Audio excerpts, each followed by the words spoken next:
Hola, bienvenidos a este nuevo análisis. Hoy vamos a sumergirnos de lleno en una de las narrativas más épicas e influyentes que jamás se han escrito. Vamos a explorar el marco fundamental de la Biblia, centrándonos específicamente en los primeros 18 capítulos del libro de Génesis. Independientemente del origen o las creencias personales de cada quien, abordar estos textos desde una perspectiva puramente analítica es una oportunidad fantástica. Nos permite comprender historias que literalmente han moldeado gran parte de la literatura y la cultura del mundo entero. Así que prepárense para desempacar este texto antiguo monumental, estructurar sus ideas y ver exactamente cómo fluye su narrativa fundacional. Nuestra hoja de ruta de hoy tiene 5 paradas. Iniciaremos con la Biblioteca Divina. Pasaremos a Creación y Caída, luego al Diluvio Universal. Continuaremos con Babel y Dispersión y terminaremos con el Convenio con Abraham. Es un viaje súper fascinante porque pasa de una visión arquitectónica inmensa del universo a la historia íntima y muy enfocada de una sola familia. Así que empecemos con la sección 1. La Biblioteca Divina y la estructura del texto. Antes de entrar a la narrativa como tal, hay que establecer qué es exactamente este texto histórico.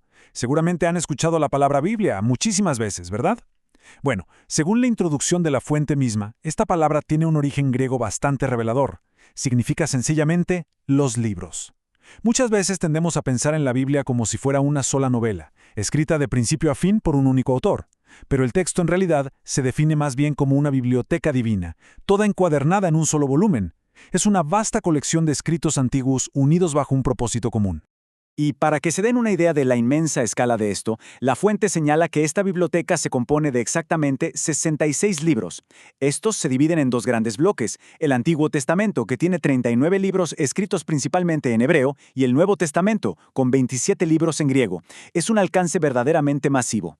Estamos hablando de un texto que abarca miles de años de historia humana, documentada por múltiples autores de orígenes muy diversos. Ya con esa estructura clara, pasamos a la sección 2, Creación y Caída, donde el relato explora los principios cósmicos. Es en estos primeros capítulos donde podemos observar cómo fluye un diseño asombroso. El texto fuente no describe de ninguna manera un origen caótico, al contrario, relata una secuencia extremadamente metódica. Es como ver la construcción de un edificio. Día tras día, el orden sustituye al caos. Primero aparece la luz, luego las aguas se separan creando un firmamento, surge la tierra seca junto con la vegetación, se encienden el sol, la luna y las estrellas en el cielo, y luego una multitud de peces y aves llenan los mares y el aire. Y todo esto culmina en el sexto día con la mayor creación del relato, la humanidad, formada a imagen de Dios, a quienes se les da dominio sobre la tierra. Es un diseño de una precisión impresionante.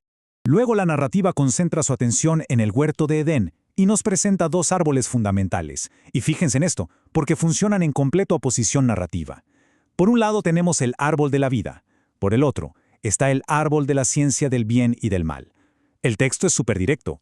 Jehová Dios permite comer libremente de todo árbol del huerto, pero impone un mandamiento restrictivo y absoluto respecto a este último árbol, advirtiendo claramente que el día que coman de él, ciertamente morirán. Y bueno, aquí llega el punto de quiebre.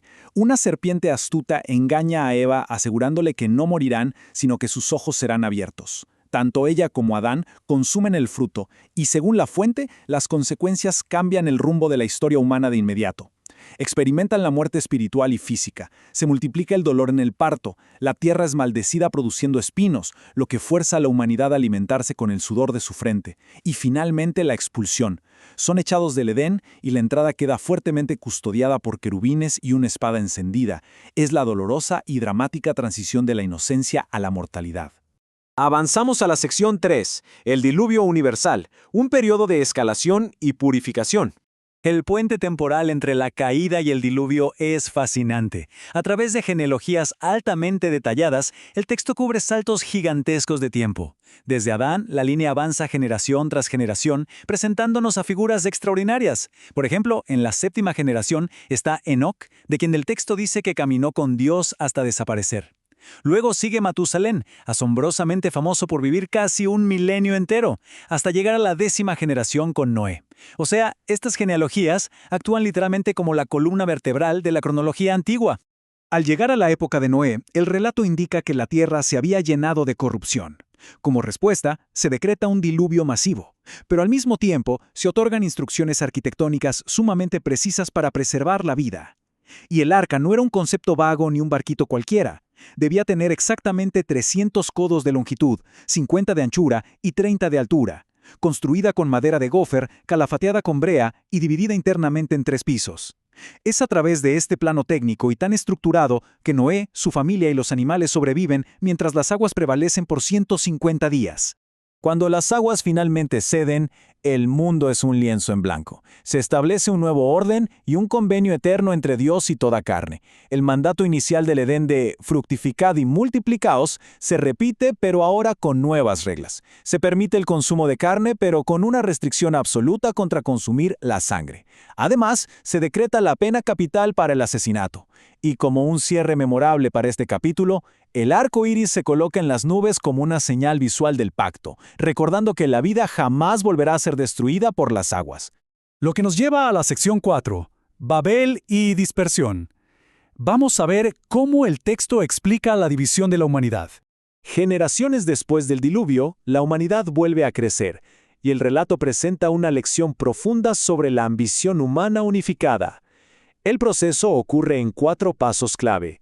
Primero, nos dice que la humanidad entera compartía una sola lengua. Segundo, deciden unirse para edificar una ciudad y una torre colosal cuya cúspide llegue al cielo. ¿Su motivación? El orgullo de hacerse de un nombre. Tercero, la intervención divina desciende y confunde su idioma, rompiendo por completo la comunicación. Y cuarto, como resultado directo, el proyecto colapsa y las personas son esparcidas por la faz de toda la tierra. Es la explicación que da el texto al origen de las distintas naciones y lenguas.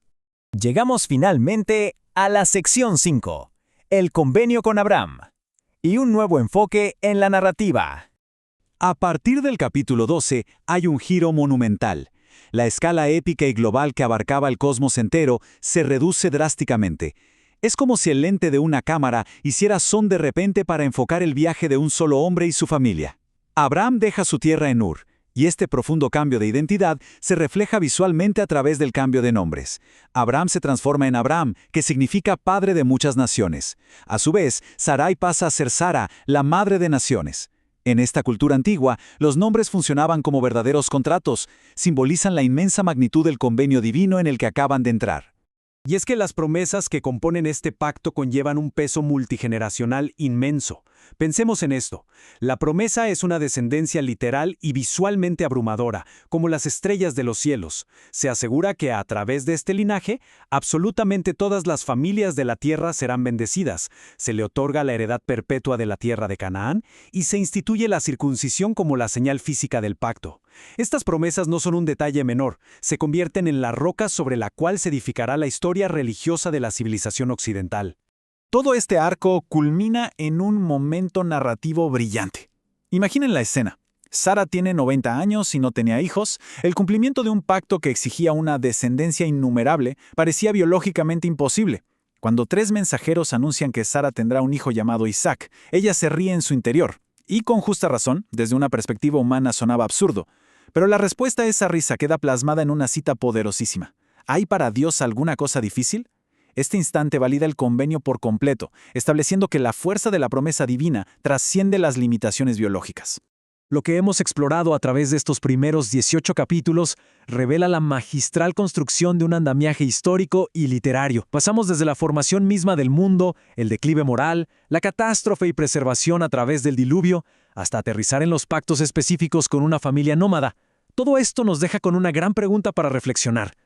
¿Cómo es posible que estos textos tan antiguos, estas historias de preservación y promesa, continúen sirviendo milenios después como el cimiento absoluto para la cultura, las leyes y la fe de miles de millones de personas en la actualidad? Es algo verdaderamente asombroso. Hasta aquí nuestro análisis de hoy. Profundizaremos en los siguientes capítulos en la próxima sesión. ¡Nos vemos!